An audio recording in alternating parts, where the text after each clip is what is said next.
Bonjour, je vous propose dans cette capsule vidéo d'illustrer encore une fois l'application du génie des réactions chimiques et plus précisément les bilans de matière pour une réaction d'ordre 1 en mode continu. Donc on commence toujours par les données du problème. On suppose qu'on a une réaction irréversible en phase liquide de la forme A donne produit. Elle est d'abord mise en œuvre dans un réacteur piston dont on connaît le volume, il est V, et il est alimenté en réactif A qui est pur. Donc on suppose que la réaction est du premier ordre, ce qui est plus simple, et on a une conversion qui vaut 63%. On a un taux de conversion de 63% en sortie de ce réacteur piston.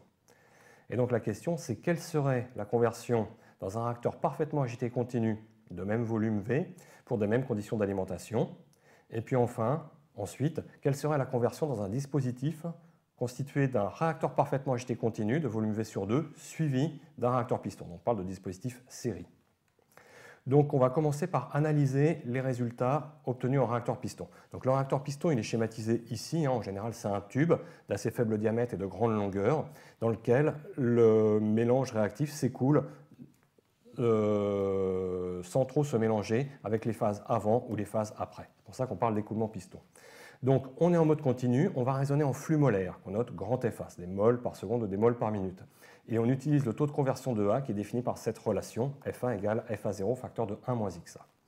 On fait un bilan de matière sur ce réacteur piston, et sur les réacteurs piston, comme le mélange évolue au fur et à mesure de son écoulement dans le réacteur piston, on fait un bilan uniquement sur un élément de volume dV, celui qui était en vert ici. Donc ce bilan on le fait sur ce petit élément de volume, et ce qui entre c'est FA, donc là on a un terme d'entrée. Le terme de production c'est toujours nu-A fois R fois dV. Donc nu-A c'est le coefficient stoichiométrique de A, comme A c'est un réactif, son coefficient stoichiométrique vaut moins 1 ici. R, c'est la vitesse de la réaction et elle se produit dans l'élément de volume dV, c'est le petit élément ici. Ce qui sort de cette tranche de réacteur piston, c'est FA plus D de FA, c'est la petite variation du flux par rapport entre l'entrée et la sortie, et il n'y a pas d'accumulation.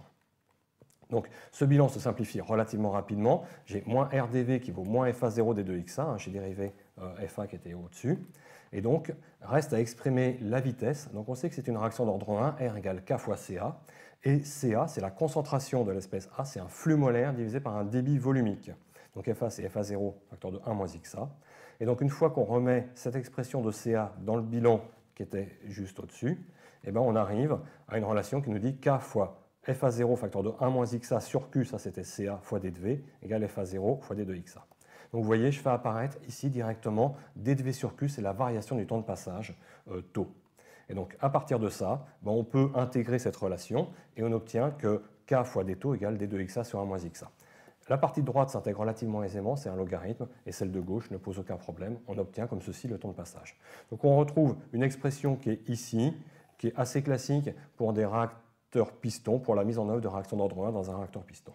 Donc à partir de cette relation-là, et on peut bien évidemment analyser le premier essai qui a été fait dans un réacteur piston. On a mesuré un taux de conversion de 63%, donc on applique cette relation-là et ça nous donne directement que K taux vaut 1. C'est relativement simple ici. Donc maintenant, on va mettre en œuvre cette réaction dans un réacteur parfaitement agité continu. Un réacteur parfaitement agité continu, ça se présente comme ceci, c'est différent, c'est une cuve agitée. On alimente A ici, et puis il sort avec le mélange réactif sort avec un certain taux de conversion XA en sortie.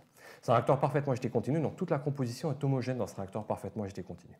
On fait toujours un bilan en A, toujours en flux, et on écrit que ce qui entre, ici, plus ce qui est produit est égal à ce qui sort, plus ce qui s'accumule. Il y a un petit égal avec un petit plus. Ce qui entre, c'est FA0. Le terme de production, c'est toujours nu-A fois R fois V, nu étant le coefficient stoichiométrique de l'espèce A, V c'est le volume, et FA, c'est ce qui sort, il n'y a toujours pas d'accumulation. Donc ce bilan se simplifie très rapidement avec cette relation qui est là. Et encore une fois, reste à exprimer la concentration de A, c'est exactement comme tout à l'heure. On est en mode continu, c'est un flux molaire de A divisé par un débit volumique. Donc ça donne FA0, facteur de 1 moins XA, sur Q. Au final, le bilan conduit à cette relation qui est le même genre que celle qu'on avait tout à l'heure, si ce n'est qu'il n'y a plus de dérivée. On peut encore une fois simplifier par FA0 et faire apparaître V sur Q qui est le temps de passage. Au final, ce qu'on voit, c'est que XA vaut K taux sur 1 plus K taux, avec taux qui vaut V sur Q, c'est la définition d'un temps de passage. Donc si on applique cette relation à la réaction mise en œuvre, je vous rappelle qu'on venait de voir dans l'essai du réacteur piston que K taux valait 1, bien évidemment, il n'y a pas de difficulté, 1 sur 2, ça fait 1,5, et donc on trouve un temps de passage plus faible dans un réacteur parfaitement agité de même volume que dans un réacteur piston. C'est des choses assez classiques. Si on s'intéresse maintenant à la mise en œuvre de cette réaction dans un système constitué d'un RPA puis d'un réacteur piston. Donc le système il est présenté ici. Hein. On va avoir du A qui va rentrer pur, on aura un certain taux de conversion à la sortie du réacteur parfaitement agité qui est là, puis un deuxième taux de conversion à la sortie du réacteur piston. Et je vous rappelle, si le volume est V sur 2, dans ce cas-là, le produit catho vaut 1,5. Donc on reprend les relations qu'on avait vues tout à l'heure. Hein. Sur le RPA, on avait vu que XA valait catho sur 1 plus catho. Si catho vaut 1,5, ça fait un taux de conversion de 1 tiers ici. Donc ici, là, j'ai 1 tiers en sortie du réacteur parfaitement agité là. Et puis, ce flux, ce mélange va rentrer dans le réacteur piston et on va obtenir une certaine conversion à la sortie du réacteur piston. Les bilans dans le réacteur piston, je vous rappelle, hein, on avait établi que c'était une relation comme celle-ci. Si on l'intègre, on va l'intégrer maintenant avec un taux de conversion qui n'est pas nul à l'entrée du réacteur piston. Et donc, ça conduit à cette relation-ci avec XAE qui vaut le 1 tiers qu'on vient de voir. C'est le taux de conversion qu'on a à l'entrée du réacteur piston. Donc à partir de ça, on peut inverser la relation pour avoir XA en fonction de catho et de XAE. On obtient cette relation-ci. Et donc, de façon assez simple, on obtient un taux de conversion de un peu moins de 60%, 59% exactement. Donc ce qu'on voit au final, c'est que le réacteur qui conduit au meilleur taux de conversion, c'est le piston pur. Ensuite, la cascade de RPA puis de piston conduit à un taux de conversion un petit peu plus faible. Et puis le RPA tout seul conduit à un taux de conversion encore plus faible. Donc en conclusion de cet exercice, on a vu des bilans de matière dans des réacteurs idéaux pour une réaction d'ordre 1. On a bien défini le taux de conversion par rapport à l'entrée du système, notamment dans la cascade. Le taux de conversion il est défini vraiment par rapport à l'entrée de ce qui rentre dans le RPA et non pas par rapport à l'entrée du piston. Ceci pour la cascade. Et donc, ce qu'il faut retenir, c'est que ces deux types de réacteurs ont des principes de fonctionnement différents. Hein. Le réacteur parfaitement agité, comme il est parfaitement agité, la concentration c'est la même dans tout le réacteur, c'est celle de sortie, donc la vitesse est constante, elle est assez faible. C'est pour ça qu'on a des taux de conversion plus faibles.